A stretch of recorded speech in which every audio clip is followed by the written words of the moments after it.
Welcome to Jas simple cooking. இன்றைக்கி நம்ம vanilla cake எப்படி பண்ணுறதுன்னு பார்க்கலாம்.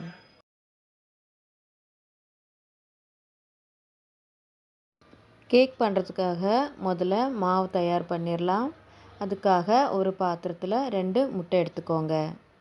கூடவே 3/4 கப் சுகர் பவுட்ரு பண்ணி சேர்த்துக்கோங்க.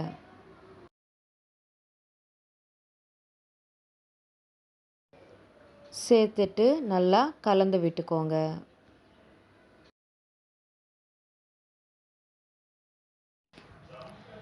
நல்லா கலந்து விட்டதுக்கப்புறமா இப்போ இதில் வெண்ணெய் சேர்த்துடலாம்.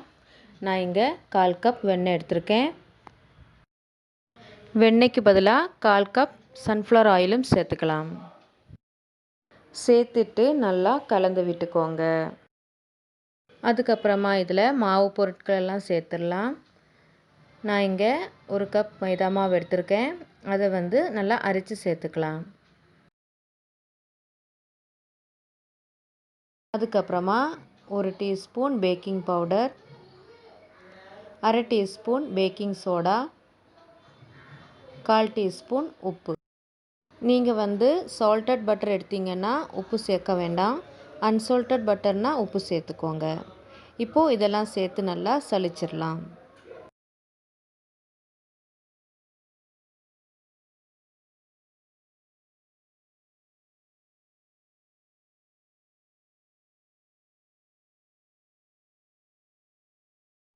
இப்போது மாவெல்லாம் நல்லா அரைச்சி சேர்த்தாச்சு.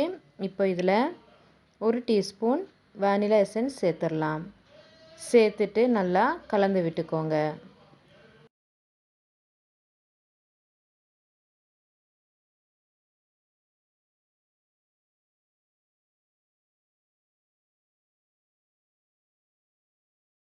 இப்போது மாவெல்லாம் சேர்த்து நல்லா கலந்து விட்டதுக்கப்புறமா இப்போ இதில் 2 டேபிள் ஸ்பூன் பால் சேர்த்துடலாம்.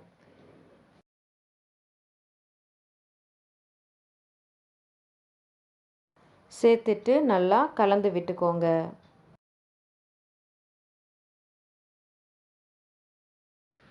இப்போது எல்லாம் சேர்த்து நல்லா கலந்தாச்சு. மாவு ரெடியாக இருக்குது. அதுக்கப்புறமா கேக் பேக் பண்ணுறதுக்காக ஒரு அலுமினியம் டின் எடுத்திருக்கேன். உள்ளே பட்டர் பேப்பர் போட்டு அது மேலேயும் சைட்லேயும் வெண்ணெய் தடவி வச்சுருக்கேன்.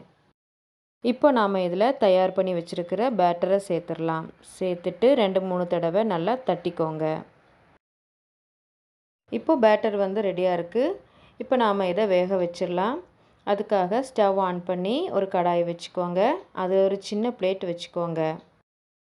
மூடி வச்சு ஒரு 5 நிமிஷம் இதை ப்ரீஹீட் பண்ணிடலாம். ஃப்ளேமை மீடியமில் வச்சுக்கோங்க. இப்போது 5 நிமிஷம் போல் ஆயிருக்கு. கடாய் சூடாக இருக்குது. இப்போ நாம் இதில் ரெடி பண்ணி வச்சுருக்கிற மாவை இதில் வச்சிடலாம். மூடி வச்சு ஒரு 40லேருந்து 45 நிமிஷம் சிம்மில் வச்சு வேக வச்சிடலாம். இப்போது 45 நிமிஷம் போல் ஆயிருக்கு. இப்போ ஓப்பன் பண்ணி பார்த்துடலாம். இப்போது ஒரு கத்தி வச்சு நம்ம செக் பண்ணி பார்த்துடலாம். இப்போ கத்தியில் மாவு எதுவுமே ஒட்டாமல் க்ளீனாக வந்திருக்கு.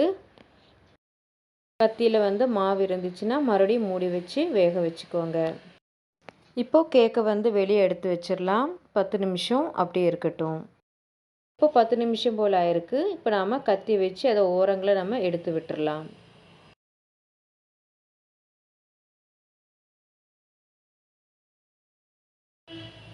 இப்போ ஓரங்களெல்லாம் நல்லா எடுத்து விட்டதுக்கப்புறமா நம்ம இதை இன்னொரு பாத்திரத்துக்கு மாற்றிடலாம். மாற்றிட்டு நல்லா தட்டி விட்டுக்கோங்க. இப்போது பட்டர் பேப்பரை மெதுவாக எடுத்து விட்டுக்கோங்க.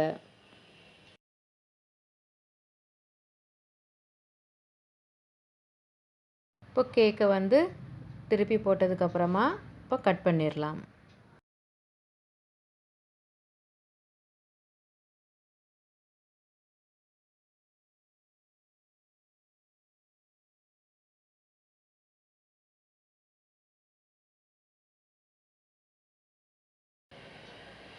கட் பண்ணியாச்சு. பாருங்கள் நல்லா சாஃப்டாக வந்திருக்கு. வீட்டில் ட்ரை பண்ணி பார்த்துட்டு எப்படி இருந்துச்சுன்னு கமெண்ட்ஸில் சொல்லுங்கள். இந்த வீடியோ உங்களுக்கு பிடிச்சிருந்தால் லைக் பண்ணுங்கள், ஷேர் பண்ணுங்கள், மறக்காமல் சப்ஸ்கிரைப் பண்ணுங்கள். தேங்க்ஸ் ஃபார் வாட்சிங்.